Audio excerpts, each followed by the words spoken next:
British Advanced Pain Clinic, Noppimayam Surgery Duram. For appointments 9155515563.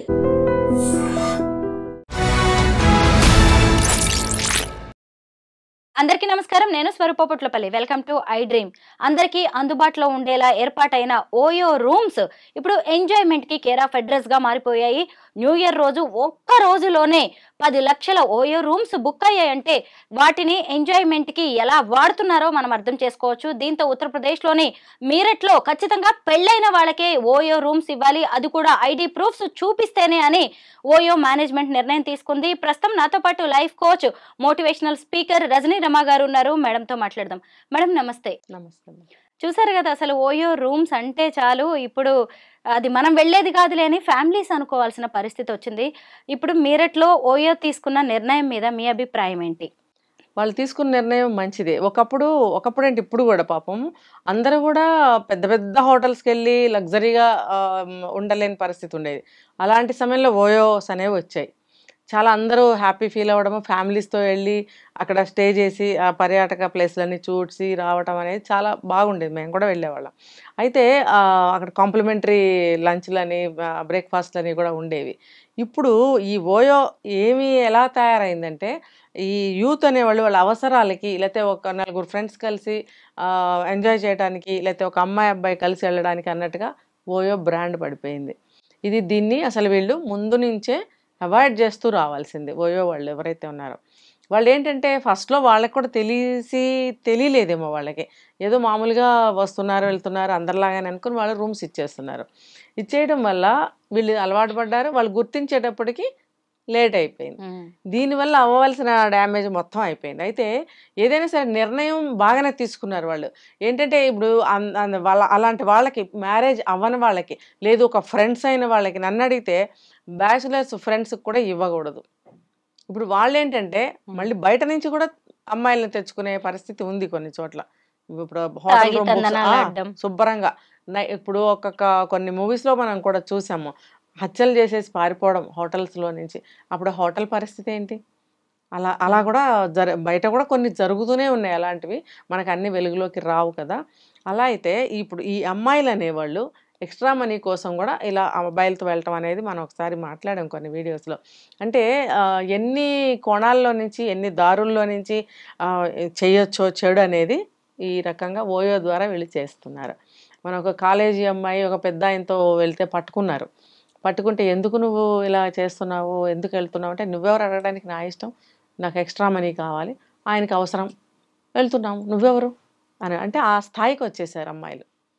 అంటే అది వాళ్ళకి తప్పు అనిపించట్లేదు, బాడీకి ఒక హెల్త్ ఇష్యూ వస్తుందనే వాళ్ళకి భయము లేదు, లేకపోతే ఎవరైనా చూస్తే నా భవిష్యత్ ఏంటి అనే ఒక భయం లేదు, ఏమీ లేదు. అసలు పరువు పరిస్థితి ఏంటి, నన్ను ఏమనుకుంటారు, పరువు సంగతి పక్కన పెడదాము, అసలు నన్ను ఏమనుకుంటారు, ఒక గుడ్ క్యారెక్టర్ అనేది ఉండాలి కదా, అది లేకుండా పోతుంది కదా అనే ఆలోచన కూడా వాళ్ళకి రావట్లేదు.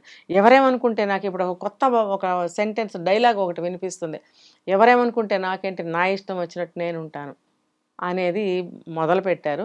ఇప్పుడు ఈ మధ్య కాలంలో తగ్గేదేలే అని కూడా అంటున్నారు కదా. అమ్మాయిలు కూడా ఇలా తగ్గేదేలే, అబ్బాయిలు తగ్గేదేలే, అమ్మాయిలు తగ్గేదేలే. అంటే మొన్నటి వరకేమో నా ఇష్టం వచ్చి ఉంటానంటున్నారు, ఇప్పుడేమో తగ్గేదేలే అంటున్నారు. దానివల్ల ఎవరికి నష్టము? ఇప్పుడు నేను వెళ్ళి కొండను గుద్దేస్తాను అంటే ముఖం పచ్చడయ్యేది మనకే అనేది తెలుసుకోవట్లేదు వాళ్ళు. ఇప్పుడు ఈ మీరట్లో, యూపీలో వాళ్ళు మంచి నిర్ణయం తీసుకున్నారు. మంచి ఐడి ప్రూఫ్లు. ఒకప్పుడు అండి హోటల్ మనకి రిజర్వేషన్ కోసం వెళ్తే, అంటే ముందుగానే రిజర్వేషన్ చేసుకునేది ఉండేది కాదు. మనం ఎక్కడైనా దిగి హోటల్కి వెళ్ళిన తర్వాత వాళ్ళు డీటెయిల్స్ అడిగేవారు. ఆ డీటెయిల్స్ అవన్నీ ఫిలప్ చేయడానికి అరగంట పట్టేది మా ఫాదర్కి. అవన్నీ ఫిలప్ చేసిన తర్వాత అప్పటికప్పుడే రూమ్ ఇచ్చేవారు. ఇప్పుడు అలా లేదు, ఎంత దూరం నుంచి అయినా సరే బుక్ చేసేసుకోవడము, వచ్చేయడము. అయితే ఇప్పుడు కొత్తగా ఏంటంటే ఐడి మళ్ళీ పాత పద్ధతి, నేను చెప్పాను చాలా చోట్ల చెప్తున్నాయి మాట, ఏ పనికైనా సరేనండి తిరిగి మళ్ళీ భూమి గుండ్రంగా ఉండను, మళ్ళీ తిరిగి పాత వ్యవహారానికే వస్తుంది. ఏదైనా సరే అవే మనకి క్షేమదాయకం అన్నమాట.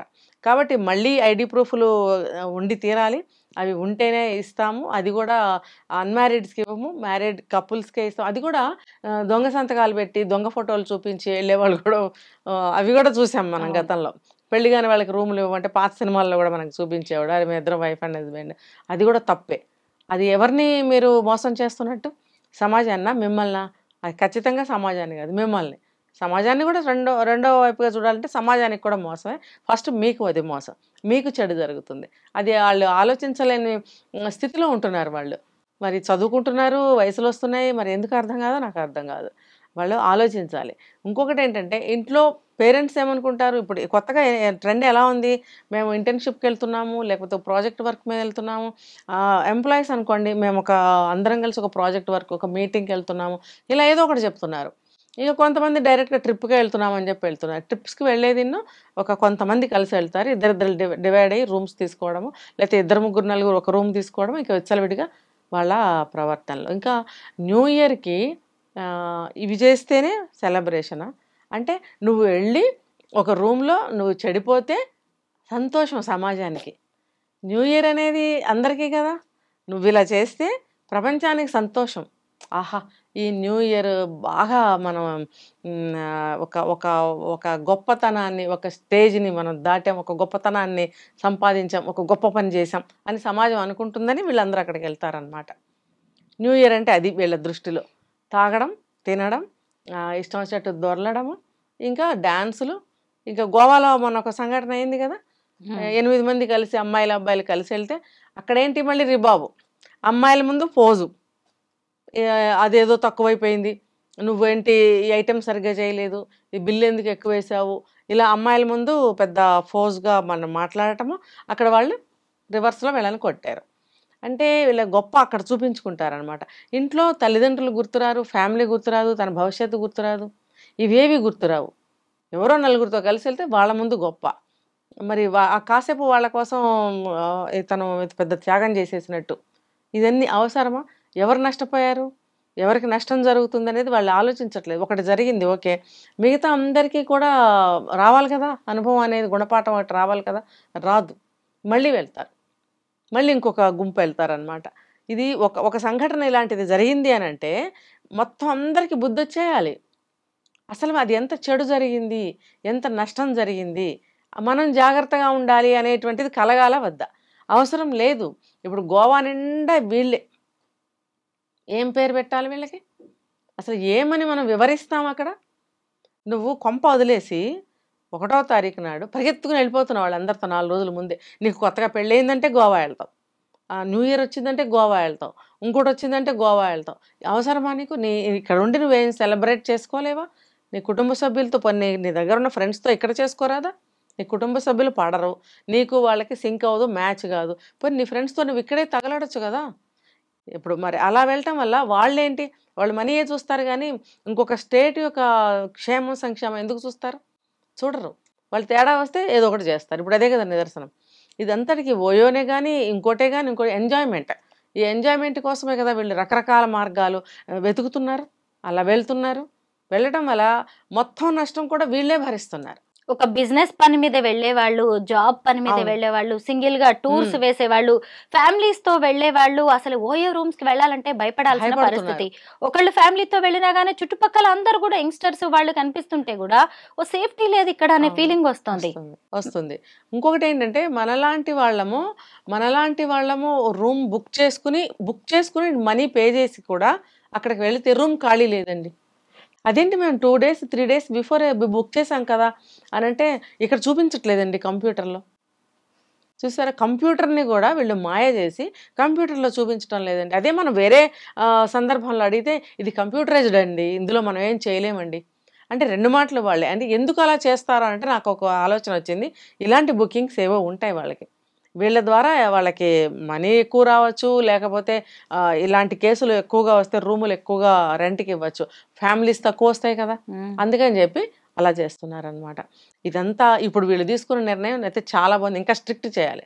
అసలు పెళ్లి కాని వాళ్ళు కానీ ఈ ఏజ్ లోపల వాళ్ళు కానీ రాకూడదు అనేది స్ట్రిక్ట్గా రూల్ పెట్టాలి. ఇంకొకటి నేను ఫైనల్గా చెప్తున్నాను, ఏ స్టేట్ అయినా సరే ఇప్పుడు ఆ స్టేట్ యొక్క క్షేమం కానీ అభివృద్ధి కానీ ప్రభుత్వం అనేది తీసుకోవాలి కదా.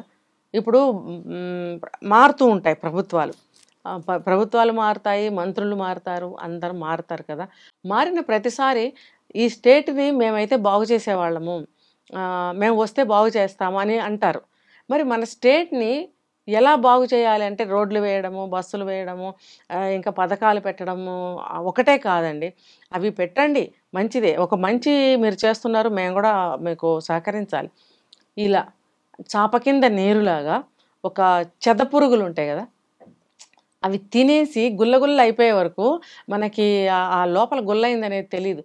పైకి అదే షేపు, ఒక గడప తలుపు తీసుకోండి, అది పురుగు కింద నుంచి తొలిచేస్తుంటే అది ఏం కాదు, షేప్ మనకు అలాగే కనిపిస్తుంది, కానీ లోపల ఏం ఉండదు, ఖాళీ. తినేస్తుంది ఆ చెదపురుగు.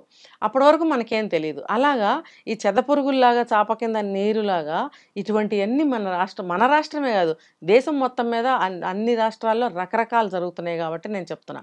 ఇప్పుడు ఎవరి స్టేట్లో అయినా సరే ఇలాంటివి జరుగుతుంది అని అంటే ఆ రాష్ట్ర ప్రభుత్వం వాళ్ళు డెవలప్మెంట్ కింద ఇలాంటి విషయాలు కూడా తీసుకుని కొన్ని స్ట్రిక్ట్ రూల్స్ పెట్టాలి. ఇప్పుడు ఎప్పుడో మా చిన్నప్పుడు తమిళనాడులో మనకి హిందీ వద్దురా, మనం తమిళంలోనే మాట్లాడదాం అని చెప్పి తమిళనాడు గవర్నమెంట్ నిర్ణయం తీసుకుని హిందీని తీసేశారు. ఎందుకంటే అప్పట్లో అది వాళ్ళు ఆలోచించుకున్నారు, మన స్వభాష, మన భాషను మనం ప్రేమిద్దాం, మనకి పరభాషతో పనేముంది అని ఎప్పుడో 50 ఏళ్ల క్రితం అన్నారు. అయితే అప్పట్లో అది బాగుంది, ఇప్పుడు సంగతి మనం మాట్లాడుకోవద్దు. సో అప్పుడు అది బాగుంది కాబట్టి సంక్షేమ పథకం కింద అది కూడా ఒకటి పెట్టుకున్నారు. అలాగే మన రాష్ట్రం బాగుండాలి అని అంటే ఇలాంటి కొన్ని విషయాలు కూడా మన సొంత వెసులుబాటులు, సొంత అవకాశాలు మనం చేసుకోవాలి. ఇప్పుడు ఒక రాష్ట్రం బాగుండాలి, ఒక కుటుంబం బాగుండాలి, రాష్ట్రం అభివృద్ధి అని అంటే ఇలాంటివి కూడా సరిచేసినప్పుడు కదా డెవలప్మెంట్ అనేది. ఇప్పుడు రోడ్లు బాగున్నాయండి, బ్రిడ్జిలు బాగున్నాయండి, పెద్ద పెద్ద మాల్స్ వచ్చాయండి, అది చట్టాలు బాగున్నాయి, కొన్ని కొంతమంది బాగుపడ్డారు, అంతా ఓకే. చెడ్డగా ఉన్న వ్యక్తులు కొంతమంది బాగుపడ్డారు కొన్ని విషయాల వల్ల. అయితే మరి అవి బాగున్నాయి, ఇవి పెరిగిపోతున్నాయి కదా. అందుకని ఏ రాష్ట్రమైనా సరే దేశంలో ఆ రాష్ట్రం తన రాష్ట్రం యొక్క అభివృద్ధి కింద ఇలాంటివన్నీ కూడా తీసుకోవాలి. ఇప్పుడు యూపీ వాళ్ళు చేశారు కదా, అది మనకి ఇప్పుడు ఒక ఎగ్జాంపుల్గా తీసుకున్నట్టయితే మన రాష్ట్రంలో మాత్రం ఏమేమి లోటుపాట్లు ఉన్నాయో చిన్నవి ఇలాంటివి. ఇప్పుడు ఒక కుటుంబం పాడైపోతుందండి, ఒక తాగుడు వల్ల కుటుంబం పాడవుతుంది అంటే తాగుడు దాన్ని ఏం చేయాలి అనేది ప్రభుత్వం ఆలోచించాలి. అలాగే పిల్లలు పాడైపోతున్నారు, ఫర్ ఎగ్జాంపుల్ ఈ ఓయో వల్ల పిల్లలు పాడవుతున్నారు, పబ్లిక్గా పాడైపోతున్నారు అని అంటే రాష్ట్ర ప్రభుత్వం ఎటువంటి చర్యలు తీసుకుంటే నోరు మూసుకుని కూర్చుంటారు. చూడండి, ఒక కోర్టే కానీ ఏ రాష్ట్రమైనా సరే ఆ ప్రభుత్వం కానీ కోర్టులు కానీ ఏవైనా వాళ్ళు కనుక ఒక నియమం రూల్ పెడితే ఎవరు అతిక్రమించి ముందుకెళ్తారో మీరు చెప్పండి.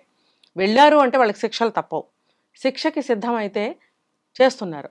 అలాగే ఇలాంటివి కూడా కఠినమైనటువంటి రూల్స్ పెట్టినట్టయితే ఇళ్ళు బాగుంటాయి, రాష్ట్రాలు బాగుంటాయి, దేశమే బాగుంటుంది. 1000-1500కే ఒక్క రోజుకి ఒక రూమ్ దొరుకుతుంటే అసలు జనానికైతే పట్టపగ్గాలు ఉండట్లే, వెళ్ళిపోవడం, ఎవరితో పడితే వాళ్ళతో రూమ్ బుక్ చేసుకోవడం. మీరు ఇందాక అన్నారు కదా అసలు చెదపురుగుల్లా తయారవుతున్నారు, నిజంగా వాళ్ళ శరీరాన్ని కూడా కుళ్ళబెట్టుకుంటున్నారు, మల్టిపుల్ రిలేషన్స్. దీంతో అసలు ఇంకొక విషయం మర్చిపోతున్నారు, ఏంటి అంటే ఈరోజు సిఎంఆర్ కాలేజ్ లాంటి చోట లేడీస్ హాస్టల్స్ లో, గర్ల్స్ హాస్టల్స్ లోనే అక్కడ పనిచేసే వాళ్ళు సీసీ కెమెరాలు పెట్టారు. మరి ఇలాంటి ఓఎస్ లో ఎంత సేఫ్టీ ఉంటుంది, ఎంత సెక్యూరిటీ ఉంటుంది? ఈ మధ్య కాలంలో సీసీ కెమెరాల్లో షూట్ చేసిన పోర్న్ వీడియోస్ కంటే కూడా ఇలాంటి న్యాచురల్ వీడియోస్ కి డిమాండ్ ఎక్కువగా ఉంది.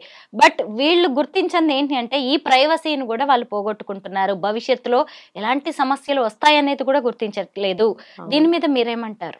ఇప్పుడు దీనికి ఒకటి చెప్తాను, ఇలాంటివి ప్రజల్లో అవేర్నెస్ తీసుకురావాలని చెప్పి మనము పర్టికులర్గా ఇలాంటివి చేస్తూ ఉంటాం. కొంతమంది ఏమనుకుంటున్నారు, తెలియని వాళ్ళకి తెలియజేస్తున్నారు. ఎస్, తెలిసిన వాళ్ళు కళ్ళు మూసుకుని కూర్చుంటున్నారు, మరి తెలియని వాళ్ళు కూడా కళ్ళు మూసుకునే కూర్చుంటున్నారు కదా.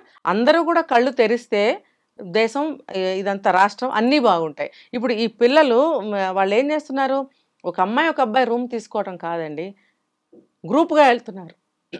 గ్రూప్గా వెళ్ళినప్పుడు ఏమవుతుంది, ఒక దాంట్లో అందరూ పోసుకుని తలొక సిప్పు తాగడము, ఒక సిగరెట్ అందరూ తలొక పఫ్ తీసుకోవడము, ఆ ఎంగిలి ఫుడ్ని ఒకళ్ళ ఎంగిలి ఒకళ్ళు తినడము, ఇంకా గర్ల్ ఫ్రెండ్స్ ఎక్స్చేంజ్ వైబ్స్, అదే ఇంకా ఇవే కాదు, ఒక అమ్మాయిని ముగ్గురు షేర్ చేసుకుని బెడ్ షేర్ చేసుకోవడము, డ్రగ్స్ ఆ కార్యక్రమాలన్నీ చేసుకోవడము, అసలు ఎంత నీచమైనటువంటి వాతావరణము, ఎంత దరిద్రమైనటువంటి సిచ్యువేషన్ అక్కడ ఊహించుకోండి, ఎంత వాంతి వస్తుంది అనమాట. అటువంటి వాతావరణంలో ఒక ఆడపిల్ల ముగ్గురు నలుగురు అబ్బాయిలతో గడిపితే అది ఆ అమ్మాయి ఫ్యూచర్ ఏంటండి? ఇప్పుడు తెలియని వాళ్ళకి తెలియజేస్తున్నారా మీరు అనే వాళ్ళందరికీ ఇది సమాధానం కావాలి. ఇది మీలో ఒక ప్రశ్నను కూడా తీసుకురావాలని చెప్పి నేను చెప్తున్నాను ఇది.